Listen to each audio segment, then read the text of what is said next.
पुढे अर्थशास्त्राची प्रश्नपत्रिका आहे।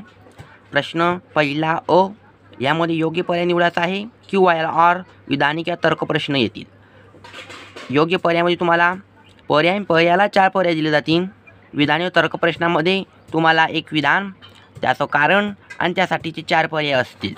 म्हणजे याचं स्वरूप हे बघा, स्क्रीनवरती पाहू शकता तुम्ही, ह्या पद्धतीचं असेल बघा। ह्या टाईपमध्ये विधान अ, सूक्ष्म अर्थशास्त्राची व्याप्ती तुलनेने मर्यादित आहे। तर्कविधान असं असेल, सूक्ष्म अर्थशास्त्रात केवळ वैयक्तिक आर्थिक घटकाचा अभ्यास केला जातो। मग येथे तर्कविधान अ सत्य व असत्य या पद्धतीतील, येथे दोन्ही सत्य आहे आणि तर्कविधानासह अचूकतेचं स्पष्टीकरण करते, या पद्धतीचे प्रश्न असतील। सहसा 22, 23, 24 जे मागील गेले प्रश्नपत्रिका आहे त्यामध्ये प्रश्न विचारलेले होते, त्या पद्धतीचे प्रश्न आहेत। याचा सराव करणं खूप महत्त्वाचं आहे। यानंतर पुढचा जो प्रश्न प्रकार आहे तो आहे सहसंबंध। या शब्दाचा अपोजिट शब्द येथे लिहायचा आहे। जसं सीमांत उपयुक्तता धन ऋण शून्य असू शकते, तर याच्या अपोजिट येथील जी एकूण उपयुक्तता आहे ती फक्त अनुभवता येते, ती शून्य नसू शकते किंवा ती ऋणही होत नाही। त्याच पद्धतीनं येथे बाकीची उत्तरं सोडवलेली आहेत। त्यानंतर बघा, तुमचा एखादा शब्द चुकला असेल त्या पद्धतीने काट मारायचा, जास्त असं खोडत बसायचं नाही। अर्थात पारिभाषिक शब्द बघा कशी लिहिली आहे, विधान आणि विधानानंतर शब्द लिहिलेले आहेत।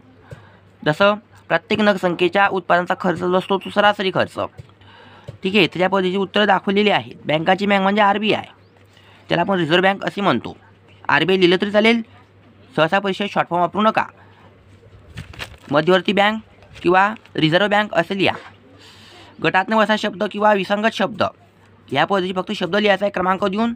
व्यक्तिगत उद्योग, व्यसन, पेटंट, अविश्वसनीय आकडेवारी, डीमॅट खाते ऑनलाईन असते, हे लक्षात ठेवा। त्यानंतर तुम्ही पाहू शकता प्रश्न दुसरा अ, यामध्ये संकल्पना ओळखायची, परत ती स्पष्ट करायची आहे। जसं गौरी एका विशिष्ट जे उद्योग आहे त्या उद्योगाचा वैयक्तिक घटकाची माहिती गोळा करते, म्हणजे इथे आहे वैयक्तिक घटकाचा अभ्यास म्हणजे सूक्ष्म अर्थशास्त्र। त्या पद्धतीने ती उपभोग सातत्य आहे, संकल्पना ओळखायची, ती स्पष्ट करायची, ओके। त्यानंतर फरक स्पष्ट करा। फरक स्पष्ट करायची, कॉलममध्ये फरक स्पष्ट करायचे, 2 फरकाचे मुद्दे लिहायचे, अर्थ आणि उदाहरणे किंवा स्वरूप या पद्धतीने लिहायचं। जसे ते अंश लक्ष म्हणजे सूक्ष्म अर्थशास्त्र, समग्र लक्ष म्हणजे स्थूल अर्थशास्त्र, या पद्धतीने 2 फरकाचे मुद्दे इथे लिहिणं महत्त्वाचे आहे। त्यानंतर पुढील प्रश्नाचे उत्तर लिहायचे, 4 मुद्दे अपेक्षित आहे। स्थूल अर्थशास्त्राचे महत्त्व, 4 महत्त्वाचे मुद्दे लिहिणं महत्त्वाचे असतील, आवश्यक आहे। त्यानंतर सहमत असहमत, हेच ज्या पद्धतीने आपण चुकीबरोबर लिहितो तसंच लिहायचे आहे। विधान सहमत आहे किंवा विधान असहमत आहे, त्यानंतर त्याचं 3 कारणं लिहायची आहे। 12 मार्कासाठी म्हणजे 3-3 मार्काचं असेल, हे लक्षात घ्या। त्यानंतर तुम्हाला तक्ता किंवा लेख किंवा पॅरेग्राफ विचारला जाईल, त्या आधारे प्रश्न हे 4-4 मार्काचे विचारले जातील।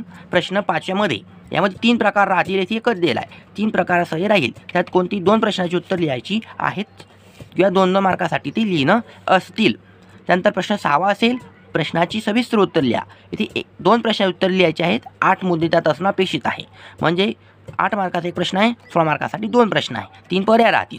त्या पद्धतीने मला यात ब्रॉड क्वेश्चन खूप मोठी दिलेली आहे, तर तुम्ही याचा अभ्यास हा प्रामुख्याने करू शकतात। तर अशा पद्धतीनं हा व्हिडिओ होता।